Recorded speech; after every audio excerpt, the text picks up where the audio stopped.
I stand at the front door, casserole dish warm in both hands, and I feel my smile start to crack at the edges. Mom, actually, could you go around to the side? We have people coming. I blink. Once, twice. My hands tighten around the dish. The side door, Karen. She closes the front door before I can answer, and I just stand there on my own porch, the porch my husband Raymond built with his own two hands, holding a casserole and trying to remember how to breathe. That moment, that's the one I keep coming back to, not because it was the worst thing that ever happened to me, but because it was the moment I finally stopped lying to myself. My name is Dorothy. I'm 74 years old. I was a registered nurse for 38 years at Mercy General Hospital in Riverside, California. I held people's hands while they died. I stayed calm when rooms turned to chaos. I built a life, a real, solid American life on discipline, sacrifice, and the kind of love that doesn't ask for anything back. I was proud of that. I wore it like a second skin. Raymond and I bought our home on Sycamore Terrace in 1987. 3 bedrooms, a proper kitchen, a porch with a swing we never quite got around to fixing. We raised 2 daughters in that house. Karen, our eldest, bright, ambitious, always hungry for more. And Patty, our younger one, quieter, steadier, the kind of girl who remembers your birthday without a reminder. Raymond passed 7 years ago, a Wednesday morning, just like that. Coffee on the counter, gone. And I have been alone in that house ever since. Alone, but not idle. Never idle. I retired from nursing at 68. My pension isn't extravagant. It was never meant to be. Raymond's life insurance helped for a while. We had savings. We had the house, fully paid off. We were not wealthy people, but we were not people who went without. We were people who planned, who were careful, who believed that what you build slowly, you keep forever. Karen married Greg 11 years ago. He's the kind of man who shakes your hand a little too hard and laughs at his own jokes before he finishes telling them. They bought a house in Pasadena, 4 bedrooms, a pool, a street where every lawn looks like it's auditioning for a magazine. It was more house than they could comfortably afford, but Karen had always wanted that particular kind of life. And what Karen wanted, Karen found a way to reach for. I helped. Of course I helped. That's what mothers do. When the mortgage stretched too tight in the early years, I set up an automatic transfer. When Greg's car needed replacing, I arranged a payment plan. When my grandchildren, Marcus and little Sophie, needed school fees, braces, a laptop for their coursework, summer camp, tutoring, I was there, every single time, without being asked, because that is what I knew how to do. That is the only language I had ever truly been fluent in. Giving. And I genuinely believed that this was love in action, that this was what it meant to be a mother, to pour yourself into the people you made without keeping score, without expecting receipts. I didn't know yet how precisely they were keeping score on their end. I didn't know there was a ledger.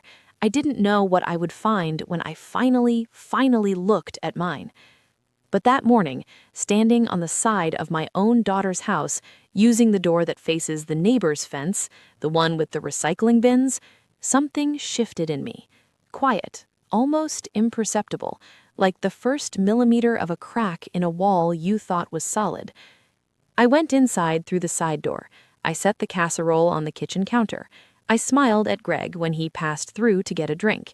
He said, "Oh, hey, Dorothy," the way you say it to someone who has come to read the meter.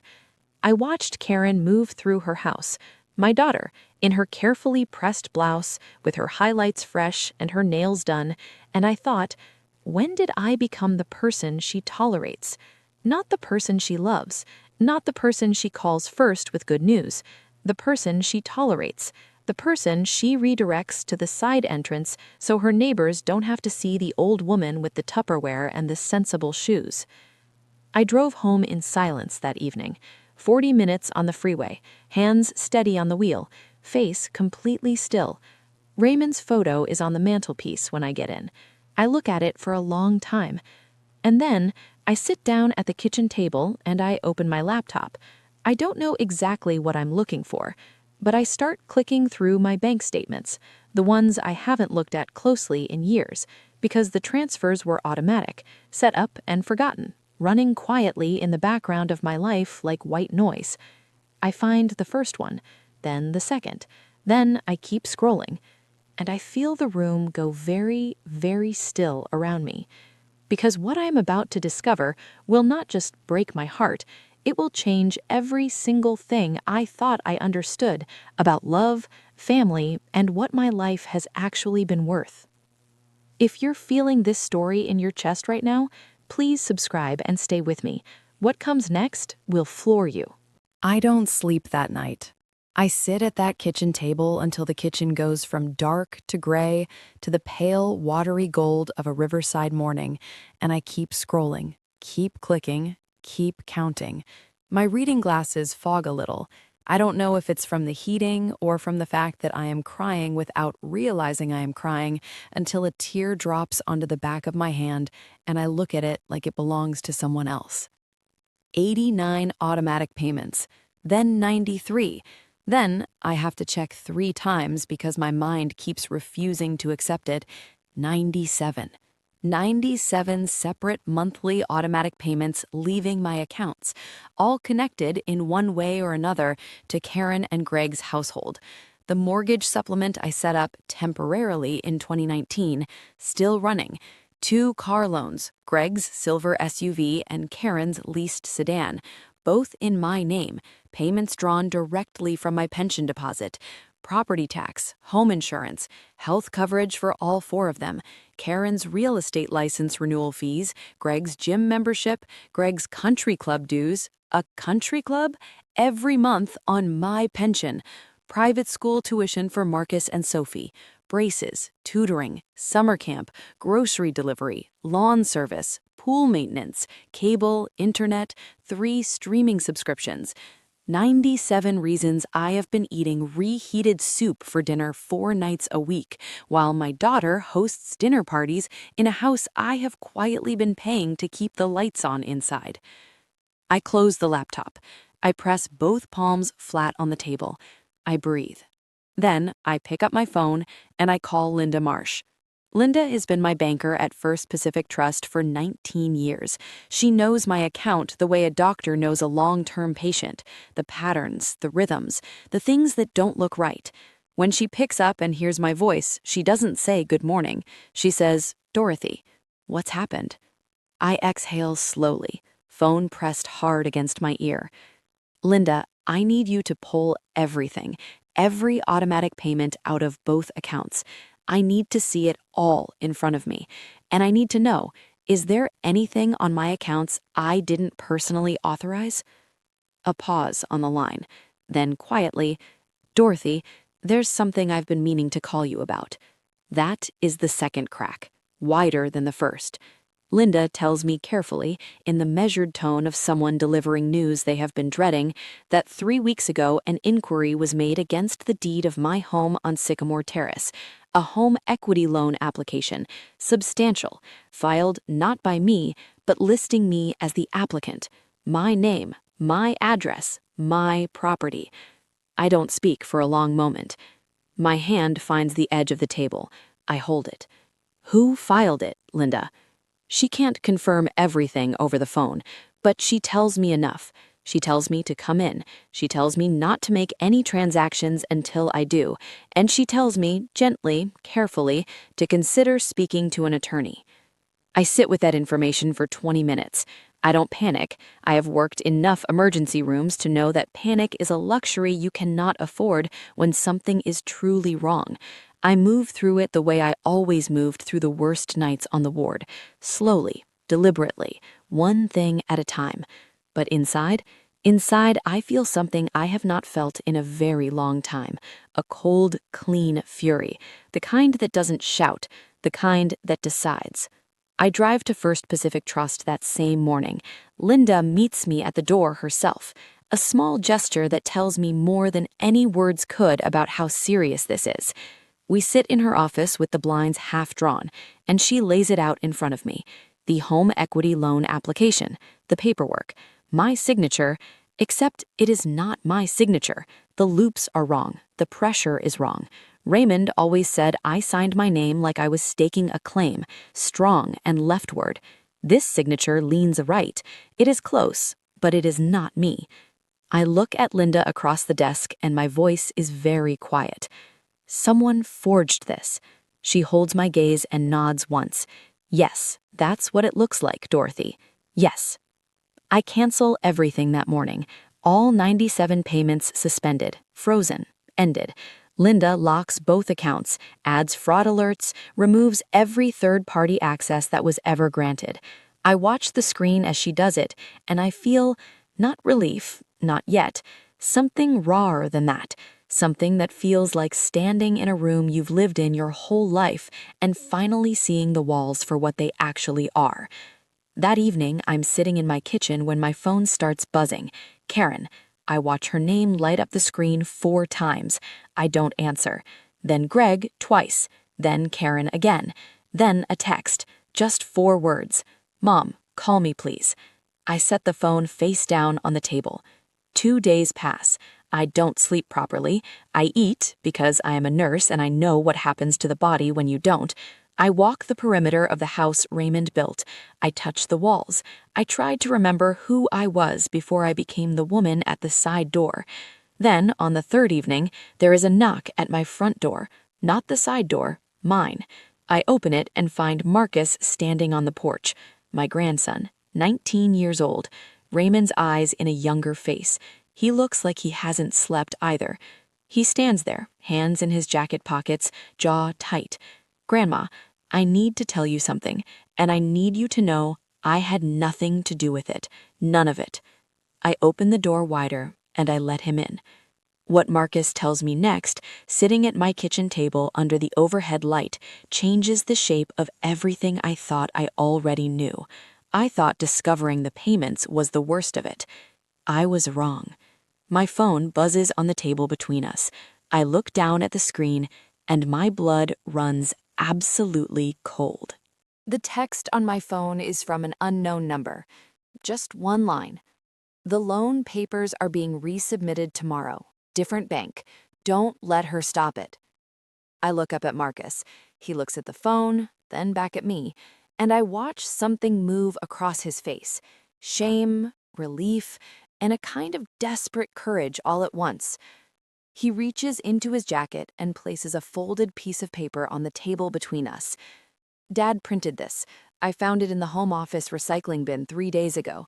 I've been carrying it ever since, trying to figure out what to do. I unfold it slowly. My hands are steady. They have always been steady. It is a draft power of attorney document. My name, my address, my assets listed in neat columns, assigned without my knowledge, without my consent, without a single conversation to Karen Marie Whitfield, nee Dorothy's daughter, signed with that same wrong-leaning forgery of my name. Beneath it, handwritten notes in Greg's sharp, angular print. Second application, Meridian Bank, Thursday. Use the Claire Beaumont contact to push through fast before D notices. D. Me. Before I notice? I fold the paper once. Twice. I set it down on the table. I look at my grandson. This boy I watched learn to walk on the carpet in the living room down the hall. This boy whose school fees I paid without a second thought, whose laptop I bought so he could do his coursework. And I say, very quietly, I reach across and cover his hand with mine. You did the right thing, Marcus. You did exactly the right thing. He nods. His eyes are bright. He doesn't cry, but it is close. I don't want to be like them, Grandma. I never did. I call Claire Beaumont at 7:45 the next morning. Claire is a civil and family law attorney based in downtown Riverside, referred to me by Linda. She is 51 years old, precise and unhurried in the way that genuinely competent people always are. I sit in her office with Marcus's document, the forged loan application, screenshots of all 97 payment records Linda printed for me, and the text from the unknown number, which Claire photographs herself and sends immediately to her investigator. Claire looks at me over the top of her glasses, fingers laced together on the desk.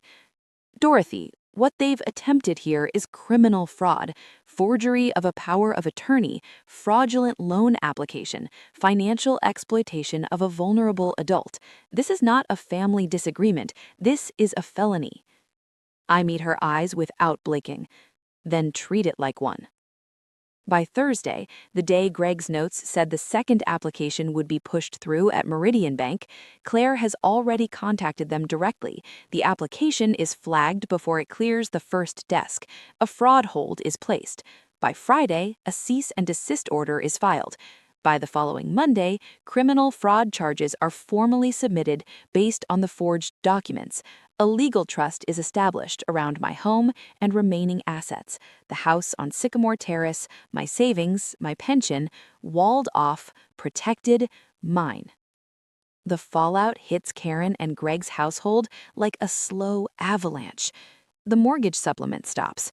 2 weeks later, I hear through Patty, my younger daughter, who calls me every single day through all of this, who brings me groceries and sits with me and never once says, "I told you so," that Karen and Greg have missed their first mortgage payment. Greg's FUV is repossessed on a Tuesday morning, apparently in front of 2 neighbors. The country club membership lapses. Marcus and Sophie are quietly withdrawn from their private school, re-enrolled in the local public school, which, as I have always known and Karen has always refused to acknowledge, is a perfectly good school. The pool service stops coming. The lawn grows a little longer than the neighbors probably prefer. 2 people earning $180,000 a year between them, I am told by Claire with a measured look, somehow cannot sustain a household without their 74-year-old mother's pension filling the gaps. I feel the grief of that more than the anger, eventually. The anger comes first, clean and necessary and justified, but grief follows it, slower and heavier, because Karen is still my daughter. She is still the girl who used to climb into my bed during thunderstorms and press her cold feet against my legs. She is still the baby I held in a Riverside delivery room when Raymond stood in the corner crying happy tears with his hand over his mouth. Grief doesn't care about what people deserve. It just arrives. Patty comes over on a Saturday and we cook together, a proper meal, the kind I haven't made for myself in longer than I can say. She brings fresh ingredients. I make Raymond's mother's pepper chicken, rice, cornbread.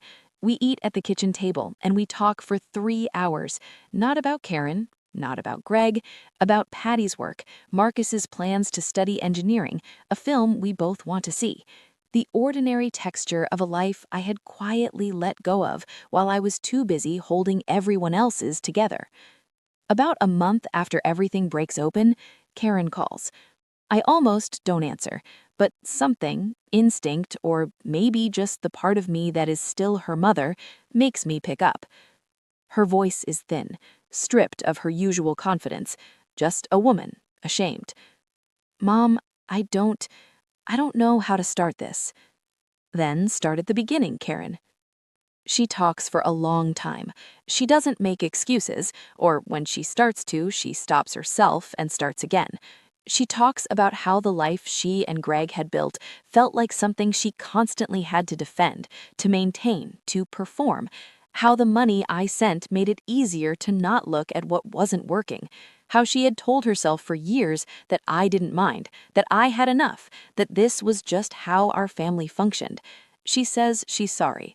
She says it more than once. She says it in the specific way that means she's been sitting with it long enough that it's changed shape inside her.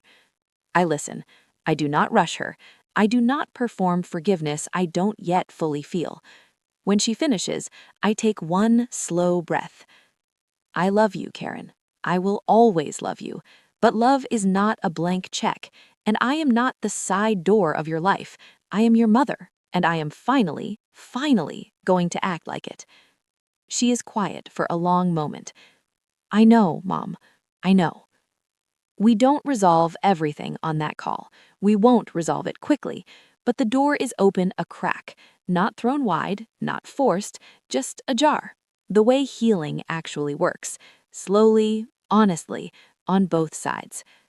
That evening, I sit in my kitchen, in my house, with the leaking tap Raymond always meant to fix, now finally fixed by a plumber I paid for without asking anyone's permission. I eat the leftover pepper chicken cold, straight from the container, standing at the counter in my socks. And I feel something I haven't felt in so long I'd forgotten what to call it. Peace. Not the peace of everything being resolved, the peace of knowing that whatever comes next, I am facing it as myself, not as someone's safety net, not as the woman at the side entrance, as Dorothy, 74 years old, retired nurse, widow, mother, woman, enough. I open the kitchen drawer and I take out the folder of old payment records. 30 years of deposits, transfers, supplements, adjustments. I walk to the shredder in the hallway, and one by one, I feed them through. The sound it makes is the best sound I have heard in years. What part of this story hit you the hardest? Tell me in the comments. I read every single one. The lesson I carry out of all of this is simple, and I want to say it directly to you. You cannot love someone into valuing what they have never had to earn. Generosity given without boundaries is not virtue, it is slow disappearance. I disappeared for years inside other people's comfort. I shrank myself down to fit through side doors. And the moment I stopped, the moment I stood in my own kitchen and said no more, I did not lose my family. I found myself. If you are pouring yourself empty for people who have stopped seeing you, hear me. Your worth was never in what you gave. It was always in who you are. Come back to yourself. That is where everything real begins. If this story moved something in you, please like and subscribe and share it with someone who needs to hear it today. Tell me in the comments.